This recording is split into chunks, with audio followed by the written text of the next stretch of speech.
आणि यानंतर आणखी एक मोठी राजकीय घडामोड झालेली आहे। सोलापूर जिल्हा पालकमंत्री पुन्हा बदलण्यात आलेले आहेत। जितेंद्र आव्हाड यांच्याकडील पालकमंत्री पदाची जबाबदारी आता राज्यमंत्री दत्ता भरणे यांच्याकडे सोपवण्यात आलेली आहे।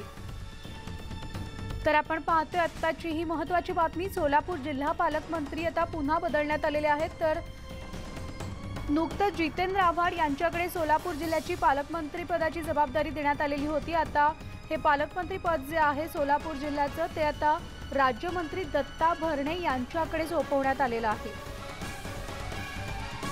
याविषयी अधिक माहिती जाणून घेणार आहोत। आमचे प्रतिनिधी सागर कुलकर्णी आपल्या सोबत आहेत। सागर, आपण पाहतोय राज्यामध्ये कोरोनाचा विळखा असताना आता काही दिवसांपूर्वी अलीकडेच खरं तर जितेंद्र आव्हाडांकडे ही जबाबदारी देण्यात आलेली होती आणि आता ती पुन्हा दत्ता भरणे यांच्याकडे देण्यात आलेली आहे सोलापूर जिल्हा पालकमंत्री पदाची।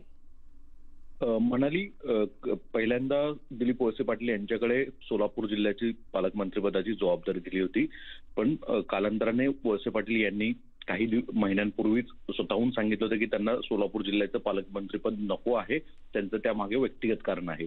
यानंतरनं कोरोनाच्या पूर्ण संकटाच्या पार्श्वभूमीवर जितेंद्र आव्हाड यांची नियुक्ती केली होती। त्यानुसार जितेंद्र आव्हाड हे एकदा जिल्ह्यामध्ये जाऊन त्यांनी आढावा देखील घेतला होता, पण कालांतराने स्वतः आव्हाड वेगवेगळ्या विषयांमुळे वादग्रस्त राहिले। एकतर त्यांच्या सुरक्षा रक्षकांच्या मारहाणीचा विषय असेल, कालांतराने स्वतः त्यांना कोरोनाचा रुग्ण म्हणून चर्चा माध्यमांमध्ये आणि समाज माध्यमांमध्ये कायम राहिली। यावरून त्यांनी खुलासा जरी केला असला तरी आता परत एकदा जोरदार चर्चा सुरू झाली की आव्हाड हे स्वतःच हॉस्पिटलमध्ये ऍडमिट आहे की काय, याबाबत अधिकृतरित्या काही सांगण्यात आलेलं नाहीये। पण तरीही या सगळ्या पार्श्वभूमीवर अखेर आव्हाड यांच्याकडची सोलापूर जिल्ह्याची जबाबदारी राज्यमंत्री दत्तात्रय भरणे यांच्याकडे देण्यात आलेली आहे। याचं प्रमुख दोन कारण सांगितलं जातं। एकतर दत्तात्रय भरणे हे इंदापूर तालुक्यातलं प्रतिनिधित्व करतात। इंदापूर तालुका सोलापूर जिल्ह्याच्या बॉर्डरवर आहे, त्यांना सोलापूर जिल्ह्यात जाणं आणि तिथे समन्वय साधणं हे सोपं जाईल। दुसऱ्या बाजूला अजित पवार यांचे निकटवर्तीय म्हणून दत्तात्रय भरणे यांची ओळख आहे। जितेंद्र आव्हाड हे सोलापूरला जिल्हा जरी पालकमंत्री असले तरी आव्हाडांची प्रतिमा हा सगळ्यात महत्त्वाचा मुद्दा आहे, कारण की सोलापूर जिल्ह्यामध्ये 3 मोठे धार्मिक स्थळं आहेत। आव्हाडांची घेतलेली वारंवार वेगवेगळ्या भूमिका या कदाचित चिंतेचा विषय असू शकतो। या सगळ्या पार्श्वभूमीवर आणि मुळात आता सगळ्या कोरोनाचं संकट या सगळ्या पार्श्वभूमीवर कदाचित राष्ट्रवादी काँग्रेसच्या वतीने अशा स्वरूपाचा निर्णय घेतल्याचं सांगितलेलं आहे आणि तसा अधिकृतरित्या आज राज्य सरकारकडनं GR देखील काढण्यात आलेला आहे। धन्यवाद सागर या संपूर्ण माहितीबद्दल।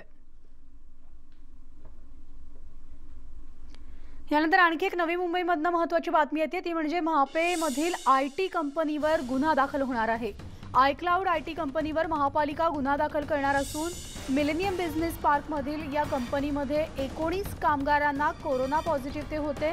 19 पैकी 7 कामगार नवी मुंबईत राहणारे आहेत आणि 19 कामगारांवरील वाशीतील मनपा रुग्णालयात उपचारही सुरू आहेत। तर IT कंपनीतील इतर कामगारांची आता कोरोना चाचणी होणार आहे। लॉकडाऊनच्या नियमांचं कंपनीनं उल्लंघन केलेलं असून इतक्या कामगारांना कोरोनाची लागण झालीच कशी याचा प्रशासन तपास घेते। अधिक माहिती जाणून घेणार आहोत। आमचे प्रतिनिधी विनय म्हात्रे आपल्या सोबत आहेत। विनय, मध्ये आत्ताच महापालिकेने सुधारित प्रेस नोट जे सांगण्यात आले त्यांच्याकडून, त्याच्यामध्ये क्रिड्स म्हणजे आयक्लाउड ऐवजी क्रिड्स डाटा सेंटर म्हणून ही कंपनी आहे। या कंपनीमध्ये IT कंपनीमध्ये महापेमधल्या मिलेनियम बिझनेस पार्कच्या शेजारी असलेली ही मोठी कंपनी आणि या कंपनीमध्ये 90च्या आसपास कर्मचारी ह्या लॉकडाऊनच्या काळामध्ये गेल्या अनेक दिवसांपासून काम करत होते, हे आता स्पष्ट झालेलं आहे। जी चौकशी केली या चौकशी अंती ही सगळी माहिती मिळाली आहे आणि हे सगळे 90च्याहून अधिक कर्मचारी आता कंपनीमध्येच राहत होते, तिथेच काम करत होते। मात्र आमचं ही खूप इमर्जन्सी काम आहे आणि आम्हाला करणं भाग आहे असं पोलिसांना सांगण्यात आलं आणि त्याचमुळे ही कंपनी काही दिवस सुरू ठेवली गेली होती। मात्र त्याच्यामध्ये आता अचानक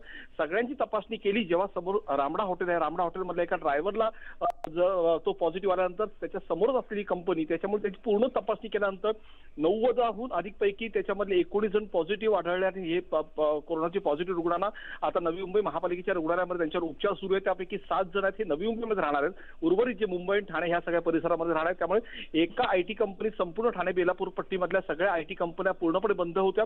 आपण पाहिलं होतं की न्यूज 18 लोकमध्ये दाखवलं होतं की महापालिका आयुक्तांनी स्वतः धाड टाकून IT कंपन्यांमध्ये सगळ्या कंपन्या चेक केल्या होत्या। तरी देखील असं असताना देखील मिलेनियम बिझनेस पार्कच्या ह्या परिसरामध्ये अशाच पद्धतीने छोट्या मोठ्या कंपन्यांमधून अगदी बरोबर आहे आणि त्यामुळे आता प्रशासन जे आहे ते त्यांच्यावर गुन्हा दाखल करणार